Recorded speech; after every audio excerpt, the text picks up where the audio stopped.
Chers membres de l'ACA, chers amis de l'assurance et de la réassurance, bonjour. Je suis ravie de vous retrouver pour cette nouvelle édition de l'ACA Insurance Day, la 12e, semble-t-il, mais quand on aime, on ne compte pas. Alors là, vous avez choisi d'assister à l'une de nos conférences thématiques, donc qui porte sur le thème de l'intelligence artificielle. Si vous vous rendez compte que vous êtes trompé de salle et que c'était un autre panel, non, ne bougez pas. Je vous promets que vous ne regretterez pas d'être resté parmi nous dans 50 minutes. Donc, l'an passé, pour ceux qui avaient assisté à nos conférences, nous avions proposé un panel de discussion autour des nouvelles technologies. Et nos panélistes vous avaient alors proposé un tour d'horizon de la transformation digitale et des technologies liées. Donc, bien évidemment, étant incontournable, l'intelligence artificielle, et notamment l'IA générative, était déjà au cœur des discussions l'année dernière. Et en revisionnant ce panel et en préparant l'édition de cette année, en sondant les sujets d'actualité, l'IA générative s'est naturellement à nouveau imposée comme un sujet qui méritait d'être approfondi cette année encore. Voilà, sans plus tarder, je laisse la parole à Sylvia Pucard, associée en charge du secteur des assurances chez PwC Luxembourg, prendre les rênes de ce panel et vous offrir de passionnantes discussions avec nos 3 panélistes pendant les 50 prochaines minutes. Merci. Sarah, merci beaucoup pour cette entrée en matière qui, j'espère, vous a donné envie de rester avec nous. Avant de commencer, j'aimerais partager avec vous quelques constats que nous avons tirés lors d'une étude que nous avons réalisée auprès des CEO de la place luxembourgeoise, qui a été conduite au cours de l'été et qu'on a publiée pendant l'été, et qui essayait d'adresser les challenges, les opportunités, donc dans le thème en fait de ce panel d'aujourd'hui, lié à l'utilisation de l'intelligence artificielle. Cette étude a été conduite au travers de différents secteurs, et de mon point de vue, l'assurance est ressortie de façon assez marquée de cette étude, et notamment plutôt en avance. Le son fonctionne, hein? Ou il saute? Ouais. Ok. Très bien. Plutôt en avance comparativement à d'autres secteurs, et contrairement à ce que la pensée commune pourrait laisser penser, de dire que l'assurance est plutôt en retard et plutôt frileuse lorsqu'il s'agit en fait de bouger vers l'adoption de nouvelles technologies. Les CEO ont largement mis en avant le fait que, selon eux, dans les 12 prochains mois, l'intelligence artificielle permettrait de créer de nouveaux types de produits et d'améliorer en fait la qualité des produits et services qu'ils donnent auprès de leurs assurés. Ils ont également mis en avant lors de cette étude, en positionnant l'assurance en 2e position, juste derrière le secteur des compagnies opérationnelles et industrielles, qu'à horizon 3 ans, selon eux, l'intelligence artificielle allait permettre de créer de la valeur de façon significative pour leur secteur. Ils mettaient aussi en avant lors de cette étude, de façon très intéressante, que vraisemblablement, ce secteur serait un de ceux pour lesquels la force de travail serait le plus impactée par la mise en place et l'implémentation de technologies type intelligence artificielle, qu'elles soient prédictives d'ailleurs ou génératives, mais aussi qu'ils considéraient l'intelligence artificielle comme un élément clé pour la compétitivité du secteur. Fort de ces quelques constats, nous avons préparé ce panel avec Sarah et mes panélistes que je vais vous présenter sans plus attendre. Juste à côté de moi, Loïc Le Foll, tu es le CEO de la Mondiale Europartner ici à Luxembourg, mais tu es aussi membre du comité de direction du groupe AG2R, en charge des activités patrimoniales du groupe. Tu vas nous apporter ta perspective précieuse, celle d'un grand groupe, fort de plus de 15 000 collaborateurs et très engagé dans sa transformation. Bienvenue. Merci. Pierre Nemeth, tu es le CEO de Sopiade. C'est un plaisir de t'avoir avec nous aujourd'hui, d'autant plus que Sopiade était, pour ceux qui s'en rappellent, et j'espère que vous vous en rappelez tous, le vainqueur de l'ACA Innovation Award de l'an passé. Ta société travaille non seulement avec le secteur de l'assurance, mais de façon plus large, avec l'ensemble de l'écosystème financier luxembourgeois. Et nous attendons avec impatience tes perspectives. Merci. Mon dernier panéliste, maître Jean-Louis Schiltz. Jean-Louis, tu es avocat spécialisé en droit des technologies et tu travailles au quotidien avec les acteurs du secteur financier sur les sujets légaux, réglementaires, liés à l'innovation de façon plus large. Et de façon très intéressante, tu enseignes à l'Université de Luxembourg le droit des technologies. Hâte d'entendre ce que tu vas nous apporter. Sans plus attendre, je vous propose de rentrer dans le cœur du sujet et d'explorer dans un premier temps le champ des possibles quand on parle d'intelligence artificielle, qu'est-ce que ça peut bien vouloir dire et comment concrètement, en fait, nos panélistes positionnent ce type de technologie d'un point de vue stratégique, d'un point de vue opportunité de développement. Pierre, j'ai envie de commencer par toi. Est-ce que tu veux bien nous partager, en tant qu'acteur de cet écosystème et même de façon plus large, au-delà de l'assurance, ce que tu peux voir comme principaux bénéfices ou en tout cas possibles autour de cette technologie ? Oui, bien sûr. Merci beaucoup et bonjour à tous.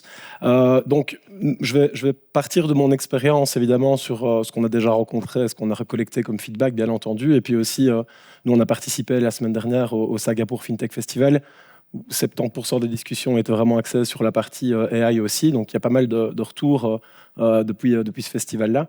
Donc, moi, on voit 4 champs, on va classer dans 4 champs des possibles, là où l'AI apporte vraiment une valeur ajoutée sur base de ce qu'on a récolté comme information. La première, c'est au niveau des processus opérationnels. Là, très clairement, je pense que ça, personne ne va être surpris. C'est un chantier, il y a énormément de tâches répétitives, surtout dans le secteur de l'assurance. Il y en a quand même pas mal, avec beaucoup de produits, beaucoup de clients derrière aussi. Donc pas mal de volume au niveau des tâches et des activités. Ça va de l'onboarding du client au niveau de la souscription jusqu'à vraiment le cycle de vie du client, où on va traiter tout ce qui est sinistre, réclamation, etc. Donc là, clairement, il y a déjà un axe très fort où l'AI peut jouer son rôle. Il y a aussi évidemment, et là ça nous concerne un peu plus, on travaille avec nous avec un partenaire sur tout ce qui est gestion de portefeuille, donc l'intégration des données depuis les banques dépositaires par exemple, pour travailler sur l'intégration des données structurées.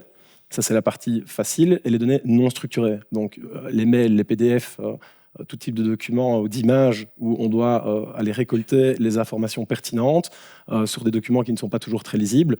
Et donc là, clairement, il y a une technologie de reconnaissance optique de CR qui n'a pas beaucoup de trait à l'AI, mais il y a une partie quand même de machine learning qui est intégrée aussi dans ce qu'on propose, où là, on va vraiment avoir un traitement, comme son nom l'indique, l'AI va apprendre et donc essayer de traiter avec une certaine qualité l'information pour aller rechercher des données non structurées, les mettre de manière structurée et cohérente dans une base de données. Donc ça, c'est un troisième exemple. Et clairement, on constate que les délais de traitement, on peut les améliorer de 30 à 50% assez facilement. Et ça vient d'études aussi. Et c'est ce qu'on constate, nous aussi, quand on traite bien les AI sur cette partie-là. Le deuxième axe qu'on voit qui est vraiment intéressant, c'est évidemment sur la gestion des risques. Très clairement, il y a, comme on l'a dit tout à l'heure, des traitements de data assez massifs au niveau de l'assurance.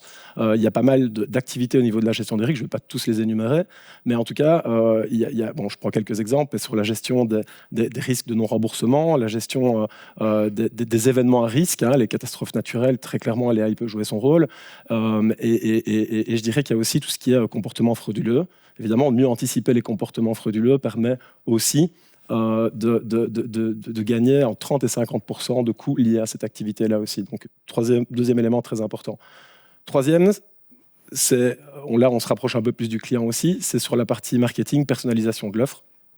Alors, encore une fois, je pense que ça va surprendre personne, mais l'analyse des données, que ce soit lié au comportement des clients, que ce soit sur du profilage des préférences, ça va permettre de récolter énormément d'informations pour améliorer la segmentation et la personnalisation des produits. Et alors aussi de proposer du contenu, aussi dans un deuxième temps, pas que de l'analyse de données, mais du contenu personnalisé à destination des clients. Troisième axe. Le quatrième, là, c'est celui que nous, on préfère parce qu'on travaille clairement là-dessus, c'est l'expérience client, l'amélioration de l'expérience client. Où là, évidemment, on voit l'apparition des chatbots qui est très importante parce qu'elle permet de traiter assez facilement toute une série d'interactions avec le client qui sont importantes pour le client, relativement faciles à traiter et qui libèrent les équipes pour faire autre chose. Ça, c'est une chose, mais c'est surtout aussi le storytelling. Et là, nous, c'est ce qu'on propose aussi, c'est d'équiper finalement des conseillers dans l'interaction avec le client final pour que le client final ait vraiment une vue simplifiée avec une clarté, une transparence, l'évolution, par exemple, d'un portefeuille. Donc, c'est vraiment essayer de rentrer dans l'aspect pédagogique et d'améliorer l'expérience d'investissement, dans ce cas-ci, des clients. Donc, voilà les 4 axes, pour la faire court, mais pas tant que ça, que je voyais. Non, mais c'est super, c'est parfait. Donc, tu nous as proposé ici de balayer, on va dire, 4 possibilités d'améliorer une efficacité interne, une interaction et surtout une expérience vis-à-vis des clients. Loïc, j'ai envie de poursuivre un peu. Quand on balaye un peu tout ça, toi, tu as vu, on va dire, de l'intérieur d'une compagnie d'assurance, qu'est-ce que à quel moment tu t'es dit aussi l'intelligence artificielle, c'est intéressant pour nous? Alors, donc c'est pas d'un côté IT, certainement, je suis pas donc un spécialiste IT, mais donc pour moi, en tant que dirigeant d'une compagnie d'assurance, c'est vraiment le premier point, c'est un côté stratégique. Gérer toutes les institutions financières, que ce soit les banques, les compagnies d'assurance, en ce moment sont un petit peu malmenées quant à leur marge. Donc on voit les frais généraux qui augmentent, à différentes raisons, hein, mais donc les indexations salariales, l'augmentation de la réglementation, l'augmentation de la digitalisation a fait aussi que les coûts informatiques augmentent.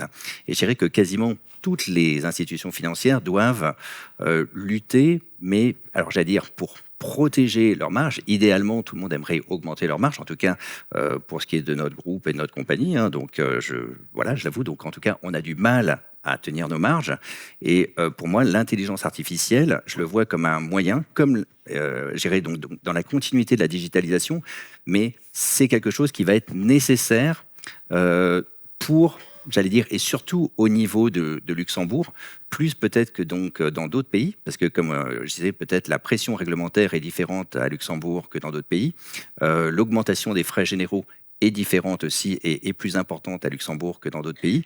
Et donc, voilà, donc moi, je pense qu'à Luxembourg, en tout cas, en tant que dirigeant d'une compagnie d'assurance, pour moi, l'intelligence artificielle, avant tout, et donc j'entends, et donc on y reviendra, il y a les aspects service client, il y a les aspects opérationnels, etc. Mais pour moi, c'est avant tout une question de survie. Donc c'est vraiment quelque chose de stratégique. Donc c'est pour ça que j'étais intéressé quand tu mentionnais tout à l'heure en introduction l'aspect sur la compétitivité. Je rejoins complètement. Pour moi, c'est quelque chose, enfin c'est un investissement qui doit être fait, mais tout simplement pour rester dans le marché à Luxembourg, mais plus globalement pour rester dans le marché au niveau européen ou mondial. Donc pour moi, ça c'est le premier point. Après, il y a les aspects, et qu'a mentionné Pierre aussi, hein, je dirais, il y a l'intelligence artificielle, mais là, j'irais plus pour les aspects de run, j'allais dire les aspects opérationnels. Donc là, et je pense qu'on y reviendra tout à l'heure, mais il y a énormément de choses, encore une fois, dans la continuité de la digitalisation, des choses qui peuvent être améliorées. Et après, le troisième élément qui me paraît très important, c'est l'intelligence artificielle, mais comme outil de développement. Et donc là aussi, Pierre on a touché un mot, mais donc je pense effectivement que l'intelligence artificielle, si elle est bien utilisée, et pour des compagnies à Luxembourg, des compagnies notamment qui font beaucoup de cross-border, ça va nous permettre de développer beaucoup plus rapidement, beaucoup plus simplement des nouveaux produits, de pouvoir, j'allais dire, toucher des nouveaux segments de clients et de pouvoir aller dans des nouveaux pays très rapidement. Donc un time to market qui pourrait aussi être amélioré, une Absolument. capacité à aller gagner de nouveaux marchés et donc pas seulement gérer en fait l'existant, mais aussi préparer le futur via des investissements. Voilà, par exemple, si on prend un exemple tout bête, mais dans le passé, par exemple, pour développer un nouveau marché, si on devait se lancer dans un nouveau marché en Europe, il y avait des travaux de traduction qui allaient être très importants. Après, donc, des travaux de paramétrisation, de testing. Et puis après, vous aviez toute la partie marketing. Donc, l'air de rien, préparer des plaquettes, préparer des vidéos. Aujourd'hui, quand vous voyez, donc, j'allais dire, ce qui peut être fait, donc nous, on est en train de travailler sur quelques maquettes, mais on réduit le temps, enfin, c'est de l'ordre de 4 à 5 fois, et je pense qu'on n'en est qu'à la V1, c'est-à-dire que l'utilisation de l'intelligence artificielle aujourd'hui dans les compagnies, en tout cas, des compagnies que je connais, à Luxembourg ou notre groupe, on n'en est qu'au balbutiement. C'est-à-dire qu'on fait des choses qui sont encore très simples, mais même avec ces choses qui sont très simples, on peut gagner énormément de temps. Donc on voit déjà des effets très positifs aujourd'hui. Oui. Jean-Louis, j'ai envie de t'interroger et de te dire pas seulement là, maintenant, tout de suite, mais si tu penses ou quand tu le partages avec tes clients ou même quand tu l'enseignes, comment tu positionnes l'intelligence artificielle et notamment par rapport au secteur de l'assurance? Je pense que aujourd'hui, on voit déjà, et mes deux collègues Loïc et Pierre l'ont brillamment exposé, on voit déjà qu'il y a une certaine mise en place de l'intelligence artificielle dans le secteur de l'assurance comme dans d'autres secteurs, tout ce qui est, par exemple, fonction de support, ou bien, je pense, et donc les prédictions de l'avenir ont l'avantage que rarement, 5 ans plus tard, quelqu'un vient te dire tu avais prédit ça et tout ça est faux. Je pense que dans 5 ans, pour les fonctions de support, la révolution de l'intelligence artificielle sera faite au sein des entreprises où elle sera plus faite. C'est une prédiction un peu radicale.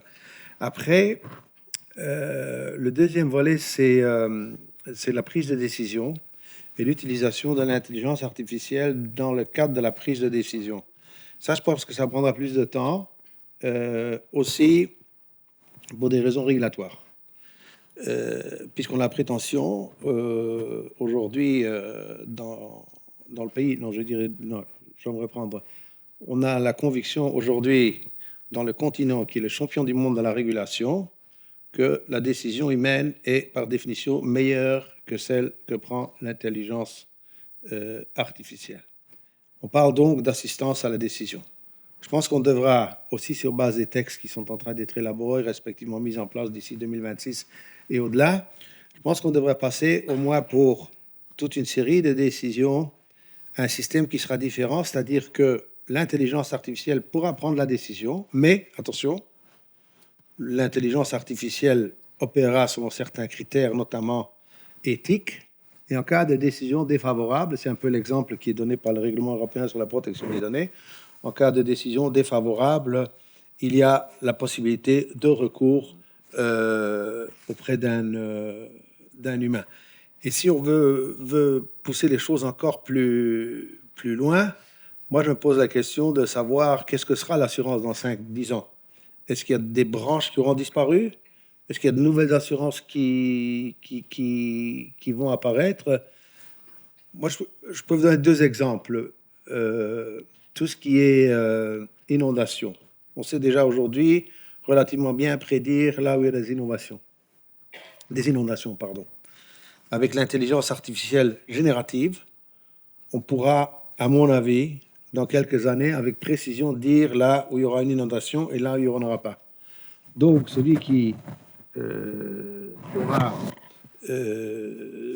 habite à un endroit où il n'y aura jamais d'inondation, voudra-t-il encore souscrire à une assurance inondation? Donc, le cercle se rétrécit, l'aléa disparaît, et alors, ou bien il y a inassurabilité, ou bien le législateur intervient et dit qu'il faut répartir le risque.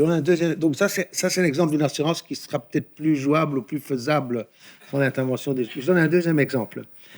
Il y a de plus en plus de personnes, et vous en traitez pour un futuriste un peu fou peut-être, il y a de plus en plus de personnes qui installent des panneaux solaires sur leur toit.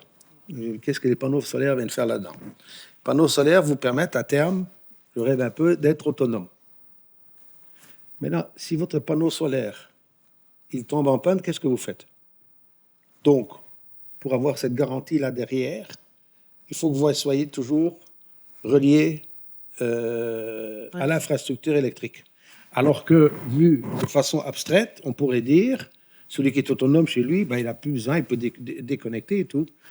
Et donc, il aura peut-être besoin un jour, si son système tombe en panne, d'avoir recours à l'électricité qui se trouve dans le réseau de façon très épisodique et de façon très passagère pour pouvoir parer à la déficience de son système local. Ma question est de savoir, est-ce que c'est un produit que les sociétés d'infrastructure en matière d'électricité vont offrir, ou alors c'est un produit où on va tellement vers la mutualisation parce qu'il y en a tellement qui auront des panneaux solaires sur les toits, il y en aura tellement qui seront indépendants qu'en réalité, le produit deviendra un produit d'assurance. Tout ça est peut-être un peu futuriste, on peut ne pas être d'accord. Enfin, je pense qu'il y a quand même un brin de vérité là-dedans, même si on peut critiquer l'exemple en disant qu'il est farfelu, mais je pense qu'il y a quand même une part de vérité là-dedans. Les modèles vont changer avec le temps.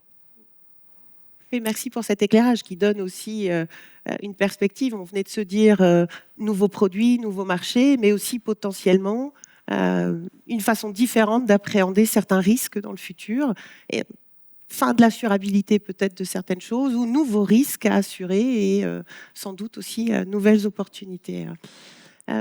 Tu as commencé à l'évoquer un petit peu, Jean-Louis, et j'aimerais bien continuer en fait dans cette direction, en regardant aussi un peu ce qui tourne autour des défis finalement autour de cette mise en place. Parce que là, on vient de s'évoquer plein de choses super en se disant on va pouvoir faire ci, on va pouvoir faire ça. Aujourd'hui, on traite, on peut créer du contenu marketing, on peut permettre de distribuer de façon très efficace, on peut améliorer des processus avec des pourcentages d'augmentation potentiellement significatifs.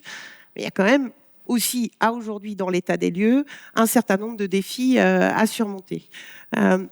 Loïc, quand tu regardes chez toi, qu'est-ce que tu te dis, enfin chez toi et pour les compagnies avec lesquelles tu échanges, quels sont les principaux challenges finalement aujourd'hui pour se dire, et pourquoi tout le monde n'y est pas encore à cette utilisation de l'intelligence artificielle? Alors, on peut ne pas être politiquement correct. On peut tout.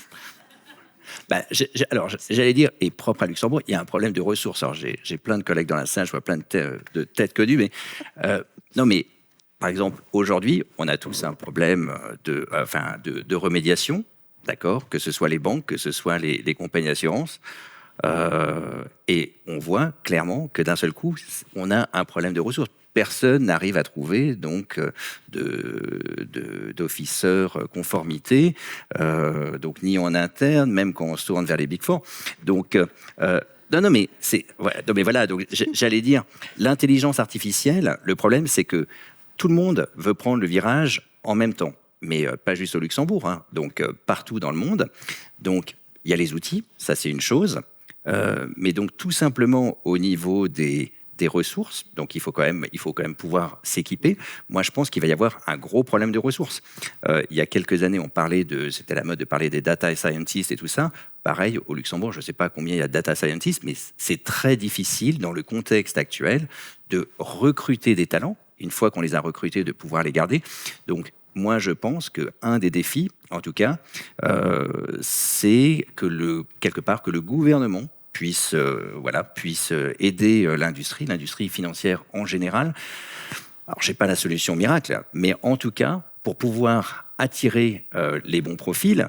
Pourquoi ? Parce que si aujourd'hui la réglementation est telle qu'on ne peut pas utiliser les mêmes outils au Luxembourg que souvent dans tous les groupes auxquels donc la plupart de nos sociétés appartiennent. Donc ça fait qu'on est obligé d'avoir des experts en local, mais après donc on n'a pas de possibilité. Le deuxième élément que je vois arriver, donc c'est un élément de coût. Encore une fois, donc là c'est un élément qui est majeur. Et encore une fois, c'est si on n'a pas la possibilité de partager ces coûts avec, par exemple, nos maisons mères, alors, je pense, et je crois qu'il y a des initiatives dans ce sens à Luxembourg, mais ce serait de pouvoir avoir des initiatives communes à l'échelle de Luxembourg au niveau de l'intelligence artificielle. Troisième élément, alors là, il y a un élément, sociétal, éthique, Jean-Louis en a parlé, mais pour moi, les assureurs, donc en tout cas, je fais partie d'un groupe mutualiste, avant tout, on a un rôle sociétal, d'assurer les personnes.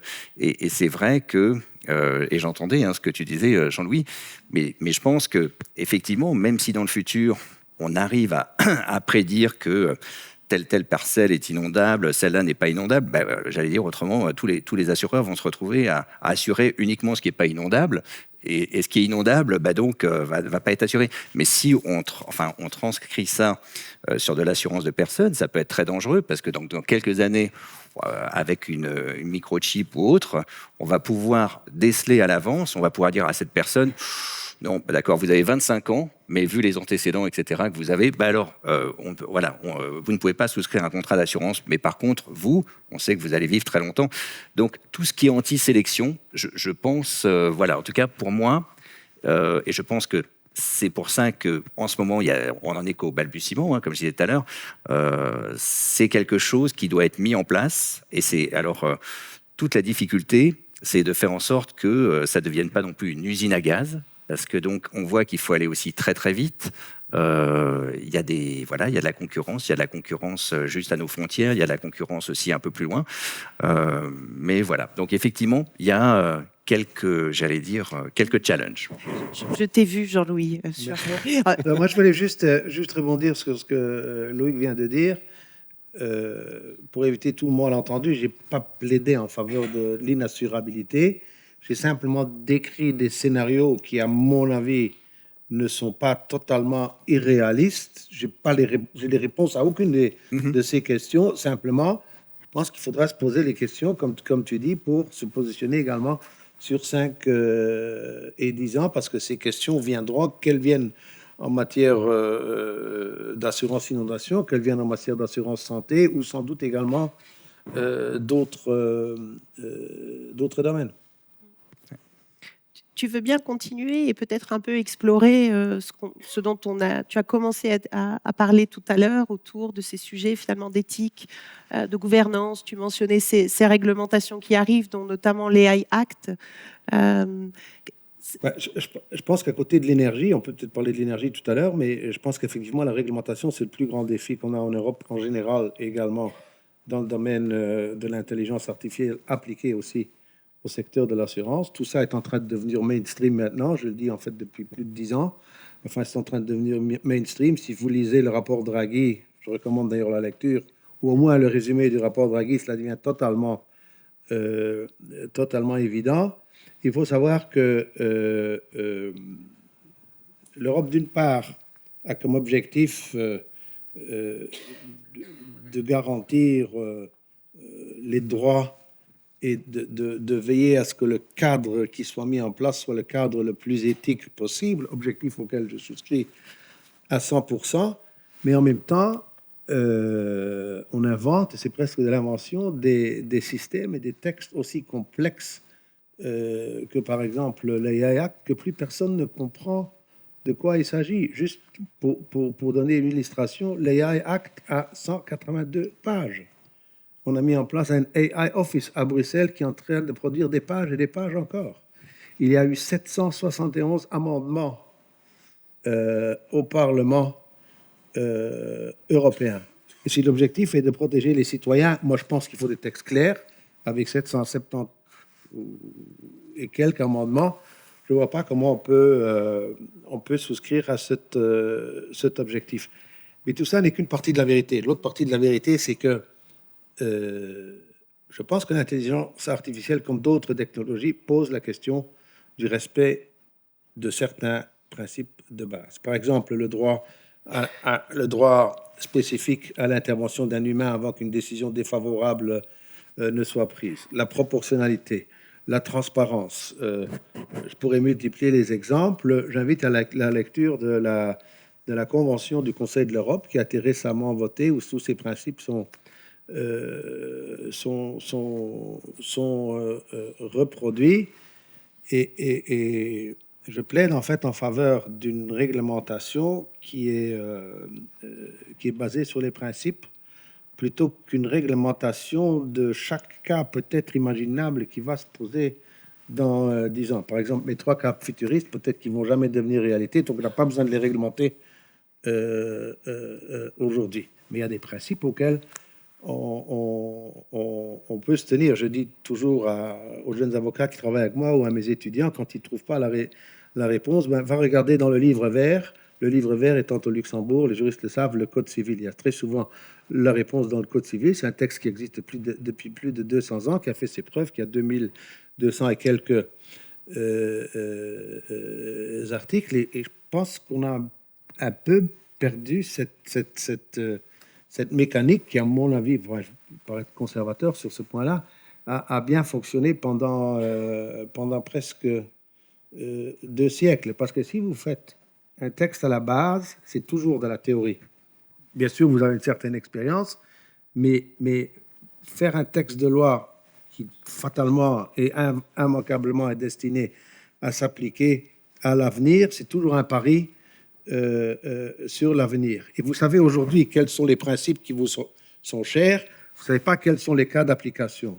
Je cite un article qui est très connu des assureurs, en matière assureur RC à tout le moins, l'article 1384, alinéa 1er, lorsqu'il a été intégré dans le Code civil en 1804, personne 1804, oui, personne ne pensait qu'il pouvait s'appliquer aux accidents de la circulation, alors que pourtant, à Luxembourg, on continue de l'appliquer en matière d'accidents de la circulation. On vient d'entendre parler de défis sur la réglementation pour permettre aussi de mettre les bonnes mesures autour de ces sujets, on va dire éthiques, de gouvernance, de fonctionnement et simplement même d'implémentation. On a parlé de défis de ressources. Pierre, tu veux bien nous emmener sur le chemin du défi peut-être aussi un peu plus technique de ce qu'on constate aujourd'hui, et qu'est-ce qui peut aujourd'hui mettre des limites finalement? Est-ce qu'il y a des barrières techniques qui existent pour se dire allez, allons-y, full AI? Je vais parler franchement aussi, et le problème c'est que j'ai des assureurs qui sont potentiels partenaires et clients aussi, donc ils vont peut-être pas apprécier, mais je pense que le problème, on l'a évoqué lors de la préparation des meetings qu'on a eu ensemble, on est à peine en train de bien croître sur la partie digitalisation, je trouve, au niveau de maturité sur la partie du secteur de l'assurance, qui rattrape en retard, qui est en train de prendre une bonne trajectoire, que les AI arrivent. Alors, c'est très bien, évidemment, mais donc c'est la croisée des chemins entre la digitalisation qui monte à maturité et les AI qui peut être utile. Et par rapport à ça, il y a, moi, avec sur la partie pragmatique qu'on vit avec notre société, on voit 3 types de challenges. Un qui est vraiment lié à la qualité et la disponibilité de la donnée. Je pense que c'est clair. Il faut que la donnée soit propre, qu'elle soit structurée, qu'elle soit accessible. C'est le premier point. Et évidemment, le secteur de l'assurance, il y a quand même beaucoup d'utilisation encore maintenant de données qui sont fragmentées, qui ne sont pas encore totalement unifiées. Ça reste un challenge qui pour moi est important. Une des solutions, puisque c'est un défi, mais on essaie aussi de réfléchir à des solutions. Mais je pense que ça a été... il y a un accompagnement qui se fait déjà à ce niveau-là, c'est la création data lake, de data warehouse, de données qui sont centralisées pour qu'elles soient exploitées par l'intelligence artificielle derrière, d'avoir une bonne gouvernance et du leadership derrière la donnée aussi, c'est important. La deuxième, c'est clairement la sécurité de la donnée et des modèles derrière AI qui sont sous-jacents. La sécurité de la donnée, c'est évidemment très important. Pourquoi ? Parce qu'on a une donnée qui est quand même massivement présente, des données qui peuvent être personnelles ou sensibles, qui sont massivement présentes, surtout au niveau de l'assurance, avec des images d'historiques médicaux, des informations assez personnelles, donc une exploitation de ces données-là. Donc clairement, il y a un risque d'attaque qui est quand même un peu plus, peut-être un peu plus fort dans le secteur de l'assurance. Donc clairement, il faut se prémunir par rapport à ça. À nouveau, il faut une très bonne surveillance, il faut un monitoring constant des modèles AI qui sont derrière pour contrer ce genre de problème et avoir des experts, être accompagné d'experts en cybersécurité notamment qui soient présents pour pouvoir répondre à ces problématiques-là.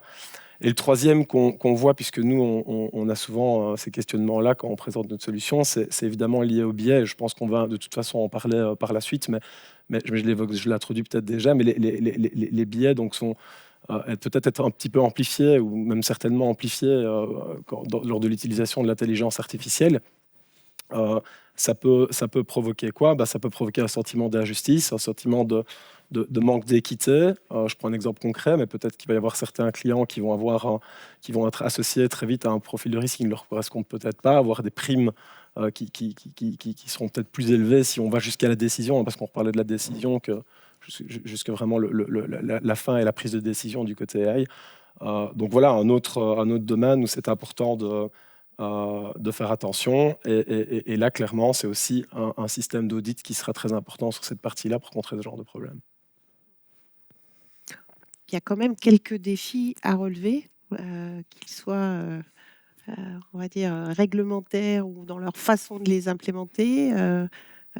Avoir une bonne donnée, savoir la protéger de façon efficace et puis d'embarquer l'humain à l'intérieur de cette aventure. Et j'aimerais qu'on passe un peu de temps maintenant à creuser aussi ce sujet un peu plus autour de l'humain, parce que quand on a préparé, chacun de vous, en fait, est très vite venu mentionner cette dimension-là. C'est pas parce qu'on parle d'intelligence artificielle, en fait, que l'humain n'est pas au cœur de ce qui anime, et notamment, on va dire, pour un secteur comme le secteur assurantiel. Jean-Louis, qu'est-ce que tu dis, toi, à tes étudiants en droit quand tu les amènes sur ce sujet de l'interaction, l'humain, la technologie Je pense que c'est d'abord des humains qui font l'intelligence artificielle à la base. Ça, c'est le premier point, parce fatalement, il y a dû y avoir quelqu'un qui a tourné un bouton quelque part au début. Même si le système se nourrit de lui-même et devient de plus en plus intelligent. Moi, je crois que le plus gros risque pour l'humain là-dedans, et je viendrai au secteur des assurances dans un cadre tout à fait différent, le plus grand risque pour l'humain là-dedans, c'est que on voit très bien que les réglementations qui sont mises en place aujourd'hui ne s'appliquent pas, par exemple, en matière militaire. Alors que pourtant, si on est préoccupé par le sort, enfin, je ne vais pas employer de grands mots, mais enfin quand même le sort de l'humanité, on aurait pu penser que s'occuper... Le texte européen, d'ailleurs, exclut expressément les applications militaires. Et puis, l'autre risque que je vois, c'est que le système, tout en étant intelligent, n'est pas suffisamment intelligent et n'a pas tous les paramètres, parce que le système est paramétré d'une certaine façon, il ne prend pas tout. Je prends juste un exemple d'un professeur de l'université de Newcastle. Il y a un type qui arrive en retard à la maison, et sa femme n'est pas là non plus, et il donne instruction au robot de faire la cuisine pour les enfants. Le robot va dans le frigo, il voit qu'il n'y a rien dans le frigo. Puis il se retourne, il voit le chat. Enfin, le reste de l'histoire, vous pouvez vous l'imaginer. Les enfants bouffent le chat à la fin. Enfin bon. Donc, le robot n'avait aucune notion, c'est pour revenir au sujet, aucune notion de la valeur non nutritive, enfin pour parler en langage technocrate, que la valeur non nutritive du chat avait pour la famille. Voilà. Non, mais c'est pas moi qui l'ai inventé, ça c'est un professeur anglais de Newcastle. C'est un super podcast. Enfin. Voilà donc ce qui peut arriver à l'humain si... voilà. La mise en place de safeguards, je crois que dans le jargon, on appelle ça des guardrails aussi, pour déterminer ce qui est OK ou pas OK quand on utilise de l'intelligence artificielle. Loïc, est-ce qu'on peut réexplorer un peu ce sujet autour de l'humain, mais aussi l'humain, parce que quand on a préparé, tu es très attaché à l'expérience de tes employés aussi, et puis tu as évoqué... Absolument, et pour compléter ce que dit Jean-Louis, pour toutes celles et ceux-là qui utilisent ChatGPT, vous connaissez tous aussi l'importance du prompt. C'est-à-dire que ChatGPT va vous sortir des informations, mais deux personnes avec des backgrounds complètement différents vont avoir des résultats très différents. Et ça, je pense que c'est vraiment important, c'est-à-dire que ChatGPT ou autre, Gemini, ou ce sont des outils qui sont merveilleux, mais ça ne va pas... Enfin, c'est ce que tu disais, hein, Jean-Louis, c'est-à-dire que déjà l'intelligence artificielle a été programmée par l'homme, mais aujourd'hui, en tout cas, les prompts, c'est-à-dire que si, par exemple, je vois par exemple chez nous, vous allez par exemple avoir des actuaires qui vont utiliser l'intelligence artificielle pour les aider à coder. Je peux vous dire, si c'est pas un actuaire qui fait le prompt, il n'y aura pas du tout le même résultat. Et non seulement ça, après, vous devez avoir aussi un actuaire pour vérifier ce qui est sorti. Autrement, vous allez avoir une réponse. Si vous faites juste un copier-coller, il y a des chances que ce soit pas complètement bon. Pareil pour la partie juridique, fiscale, ChatGPT peut être fantastique si c'est quelque part piloté par des gens dont c'est le métier, qui sont aussi des experts. Et à ce moment-là, vraiment, c'est là où on a, alors je sais pas, ce concept, j'allais dire, d'employés augmentés ou autres. Mais ça, moi, j'y crois beaucoup.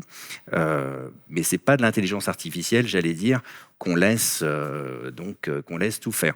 Et effectivement, tu disais, Sylvia, moi, je suis très attaché à l'humain. Alors, j'allais dire, dans l'assurance en général, parce que comme je disais tout à l'heure, je pense que l'assurance a déjà un rôle sociétal vis-à-vis de la population, vis-à-vis de ses assurés, mais on a aussi un rôle sociétal en tant qu'employeur. Donc ça, c'est quelque chose qui est important. Après, le tout, c'est d'anticiper. Et donc effectivement, ça va être un changement qui va être très fort, mais je pense que tous les acteurs de la place avaient, d'une manière ou d'une autre, déjà anticipé et travaillé, c'est ce que disait aussi Pierre, sur la digitalisation. Alors là, il se trouve qu'on n'a pas complètement fini le virage de la digitalisation, qu'on a l'intelligence artificielle qui arrive. Mais je pense que ça va être hyper important d'embarquer donc tous les collaborateurs, parce que là, ce qu'il faut voir, c'est que par rapport, en tout cas, ça c'est mon avis, la digitalisation touchait essentiellement des opérations de type, l'aspect opérationnel plutôt, alors que là, l'intelligence artificielle, ça touche réellement tous les métiers de toutes les directions. C'est-à-dire que, et donc récemment, on avait fait des workshops, hein, on a pu voir l'intelligence artificielle va impacter les ressources humaines, va impacter l'actuariat, va impacter l'IT, va impacter les opérations, mais comme je disais tout à l'heure, l'intelligence artificielle va pouvoir permettre aux commerciaux, va permettre aux personnes qui développent des produits aussi de pouvoir, j'allais dire, faire de très belles choses. Donc c'est pour ça que toute cette conduite du changement, je pense, va être essentielle. Donc dans notre cas, je peux partager avec vous. Donc ce qu'on a fait, c'est que on a des champions. Donc on a nommé des champions de l'intelligence artificielle dans tous les métiers. Donc on a des champions RH, on va avoir des champions opérations, des champions commerciaux, des gens qui quelque part qui sont pros pour ce changement, mais on les embarque très tôt dans le processus pour que petit à petit, donc ça diffuse là-dedans, rien que de très classique. Mais par exemple, à fin 2024, pour nous, l'objectif, c'est d'avoir déjà au moins 10% de nos employés, alors à l'échelle du Luxembourg, mais plus globalement à l'échelle de tout le groupe, qui soient, justement, complètement formés à l'intelligence artificielle. Ouais, donc un investissement important en formation, en embarquement et en osant aussi innover, en faisant contribuer chaque département. Complètement. Mais comme tu le dis, voilà, c'est-à-dire que on le voit comme un investissement et pas comme un coût. Parce que d'un côté, pour nous, je le disais tout à l'heure, c'est-à-dire que déjà, c'est absolument nécessaire et on voit de toute manière, même sur des choses très simples, très rapides à faire, on voit déjà un retour sur investissement.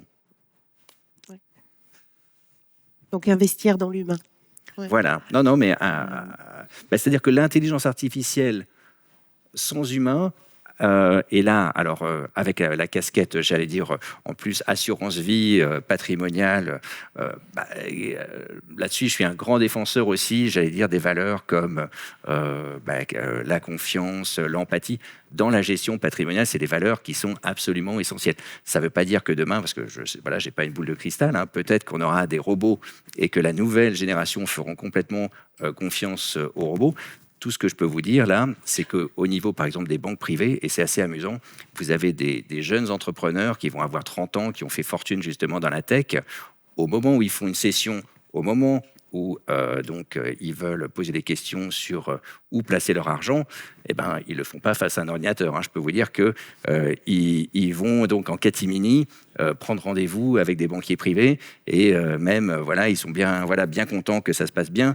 Et même quand vous leur proposez des fois du digital en termes de formulaire de souscription, ils vont vous dire non, mais quand même, j'aimerais bien que ce soit du papier parce que voilà. Non, mais ça c'est aussi la réalité. C'est-à-dire que l'humain dans notre métier est quelque chose de super important. Après, c'est vrai qu'il faut faire évoluer, l'humain.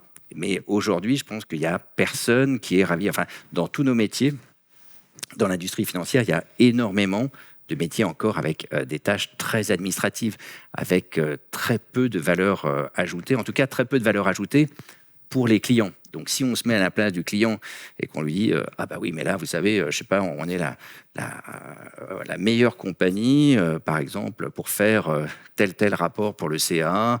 Et puis alors, attention, hein, nous, on les fait en 48 heures, etc. » Ça, le client final, il n'y a pas d'intérêt pour lui. Pareil, donc on en parlait récemment, par exemple, parmi ce que va pouvoir faire l'intelligence artificielle très vite, c'est au niveau de l'onboarding de fonds. Donc on onboard des centaines, des milliers de nouveaux fonds chaque année. Et donc, vous pouvez imaginer, vous recevez des flyers de plusieurs dizaines de pages. Donc, alors c'est des PDF et vous avez des équipes qui vont screener, qui vont aller prendre toutes les informations.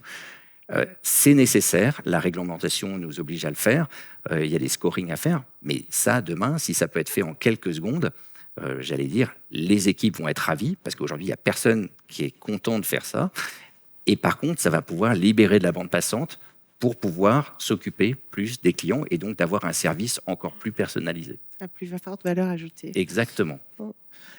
Pierre, tu l'as évoqué un peu tout à l'heure, et on en discutait aussi. On a quand même cette crainte aussi de talent, qui est un défi qui n'est pas à minimiser en fait. Comment toi tu analyses ça et quelles sont les pistes en fait que tu explores pour adresser peut-être certains de ces défis d'un point de vue humain?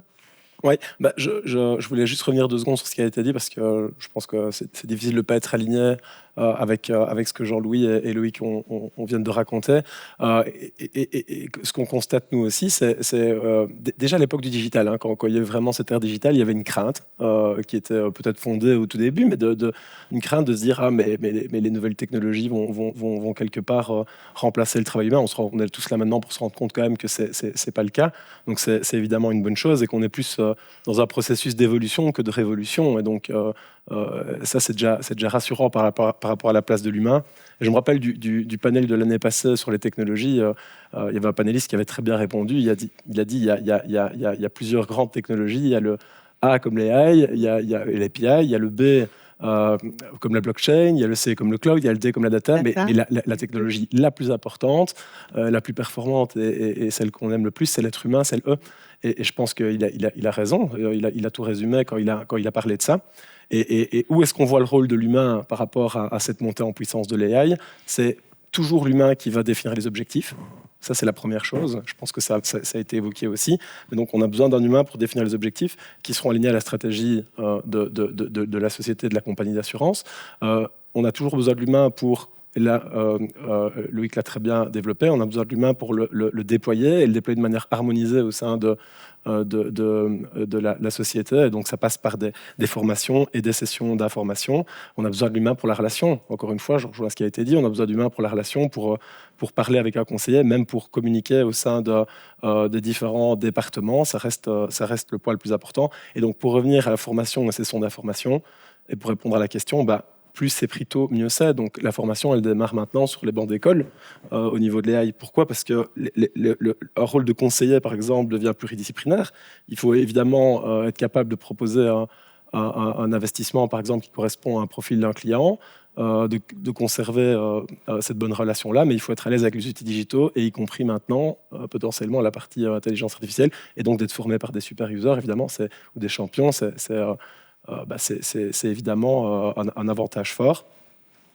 Donc, prise de conscience des formations très tôt et partagée au sein des compagnies d'assurance, donc qui est vraiment un leadership et une gouvernance forte au niveau des formations aussi. Pour moi, ça me paraît indispensable. Merci Pierre. Jean-Louis, quand tu entends un peu donc le balayage ici sur la façon de pouvoir gérer finalement ça et de transformer ça en défi, ça fait écho avec ce pourquoi les clients viennent te consulter dans les défis qu'ils peuvent rencontrer, ou est-ce qu'il y a des choses qu'on n'a pas abordées ici et qui te semblent importantes de compléter? Moi, ça fait 2 ans ou 2 ans et demi que je travaille sur le sujet avec mes étudiants. L'AI Act entre en ligne de compte pour partie au début de cette année et ensuite progressivement jusqu'à 2026. Ce qu'on voit aujourd'hui, ou ce qu'on commence à voir plutôt, c'est que dans le cadre des contrats informatiques, pour l'essentiel, pour l'instant, qui sont des contrats standards aujourd'hui, enfin avec des adaptations, etc., les gens se posent la question de l'insertion de clauses sur l'intelligence artificielle dans le contrat. Ça, c'est le principal développement qu'on voit. Je n'ai pas la réponse aujourd'hui, sauf à proposer l'insertion d'une clause qui dit que tout le monde respectera l'AI Act. Mais enfin, je souhaite bien du courage à ceux qui vont s'engager là-dessus. Mais enfin bon, peut-être qu'il n'est pas possible de faire autrement. Pour le secteur d'assurance et pour d'autres secteurs, je me suis posé pendant très longtemps la question de savoir est-ce qu'il faut réglementer spécifiquement les secteurs. Et je suis très clair, c'est que je vois aucune, mais vraiment aucune raison, face à l'AI Act, de faire encore une réglementation spécifique pour des secteurs. Si l'AI Act avait été un texte qui recense 20 principes sur 25 pages, là, peut-être qu'on aurait pu penser à des réglementations spécifiques. Mais comme l'AI Act est tellement volumineux, classifie tout et vous explique ce que vous devez faire, même si c'est très compliqué par rapport à tout ce qu'il faut faire. Je mets en garde contre des réglementations spécifiques, tant au niveau des assurances qu'au niveau bancaire. Il y a une exception à cela.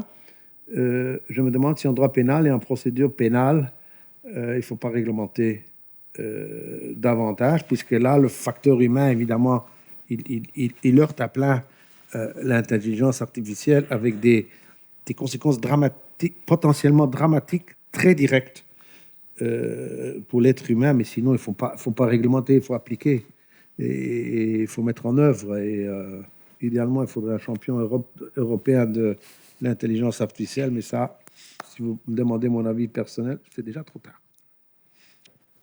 Merci. Pour terminer sur cette note dépressive. Et je vais te donner l'opportunité de reformuler une conclusion, peut-être, justement. Il y a quand même 1 ou 2 acteurs en France et en Allemagne qui se développent bien. Voilà. Et peut-être... bon, on aura un autre problème, juste... Vas-y. Désolé de reprendre. Il y a quand même aussi un problème du prix de l'énergie dans tout ça. Bien sûr. Puisqu'on a besoin d'énormément d'énergie pour tout ce qui est intelligence artificielle. On a le principe de la souveraineté numérique qui fait l'unanimité en Europe aujourd'hui. Cela a aussi un coût. Les besoins en énergie de l'intelligence artificielle sont énormissimes. Nous avons une approche éthique par rapport aux questions de l'énergie en disant certaines énergies, non. Enfin, c'est différent à 35 km au sud de chez nous, mais ces questions-là, on n'y échappera pas non plus. Tout à fait. Je vais quand même donner l'opportunité à chacun de formuler peut-être sa conclusion en se disant, est-ce que vous êtes optimiste, vous, quand on voit où on en est aujourd'hui, et on a quand même balayé pas mal de défis. Alors, optimiste, et est-ce qu'il y aurait un message clé ou quel requis selon vous pour que ce soit un succès? Tu veux commencer? Ah bah écoute, je veux bien. Alors, optimiste, oui, parce que je suis de nature optimiste. Et je pense de toute manière, comme je disais tout à l'heure, l'intelligence artificielle, on n'a pas le choix. Donc, c'est comme Internet. Donc, il faut prendre le virage. Maintenant, je pense qu'un des atouts majeurs de Luxembourg, c'est ça. Alors, c'est sa taille, c'est-à-dire que si le Luxembourg a su toujours être agile, donc comme je disais tout à l'heure, j'espère que le Luxembourg saura être agile pour faire face aussi aux différents défis.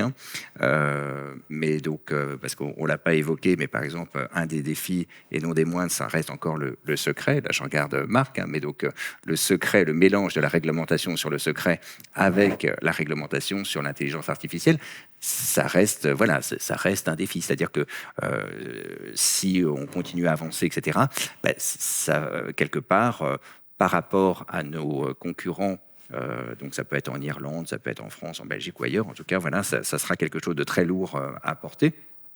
L'aspect des coûts. Alors, Jean-Louis l'a mentionné. Alors, il y a l'aspect, on va dire, écologique, etc. Et donc, notamment le coût de l'électricité. Mais aussi un autre aspect, je ne sais pas si tout le monde est au courant, c'est-à-dire qu'aujourd'hui, tous les systèmes qu'on utilise, du ChatGPT, du Gemini, du Mistral, etc., les abonnements, en réalité, ne représentent qu'une toute petite fraction du coût réel, c'est-à-dire que le coût réel de ces investissements ne sont pas refacturés. Donc, si suite, et comme c'est quand même beaucoup de systèmes, à part peut-être Mistral, mais qui viennent des États-Unis, on ne sait pas ce qui pourrait se passer dans l'avenir, mais si par exemple le coût de ChatGPT, le coût de Gemini et autres venait à exploser, là aussi, donc c'est quelque chose qu'on ne pourrait pas maîtriser. Mais en tout cas, oui, je suis très optimiste et je vois la place de l'humain également dans ce beau futur. Pierre? Oui, moi je suis de toute façon très optimiste aussi.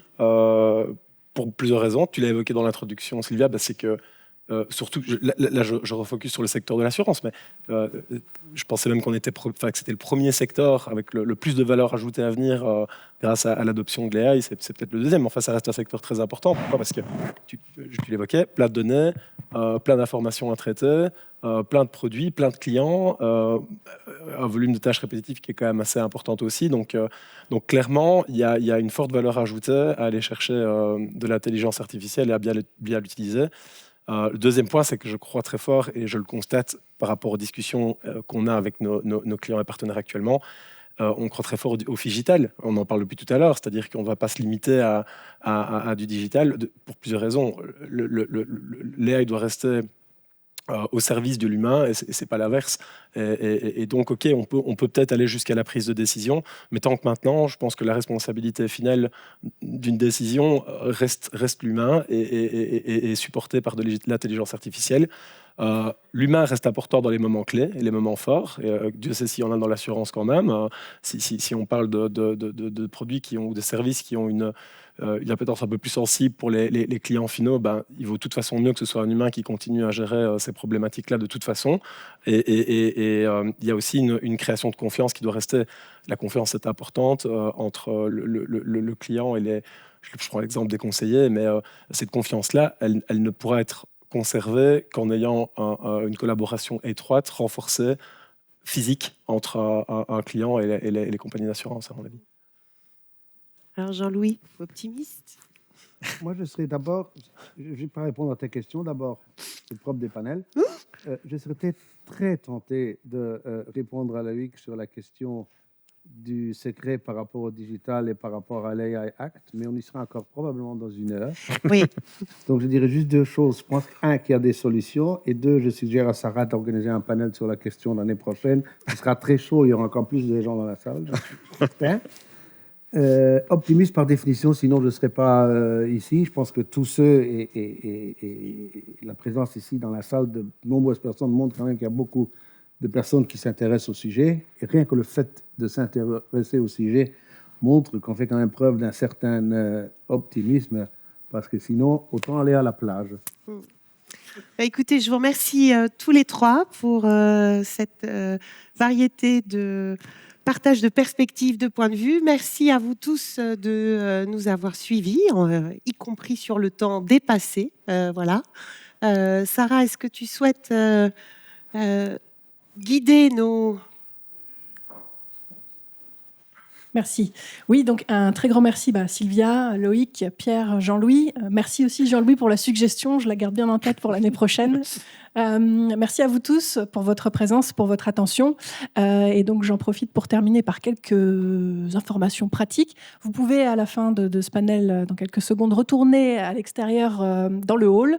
Les stands de nos sponsors vont d'ailleurs rester ouverts jusqu'à 17h30. Et puis pour ceux qui restent ensuite à la session académique ce soir, elle commencera à 18h précise. Donc vous serez chassés un petit peu avant ça, si vous êtes encore dans le hall, par nos hôtesses pour vous rendre dans la salle. Je vous dirais même que dès 17h30, vous pouvez commencer à vous y rendre et à vous asseoir. Merci encore à tous et à très bientôt. Merci.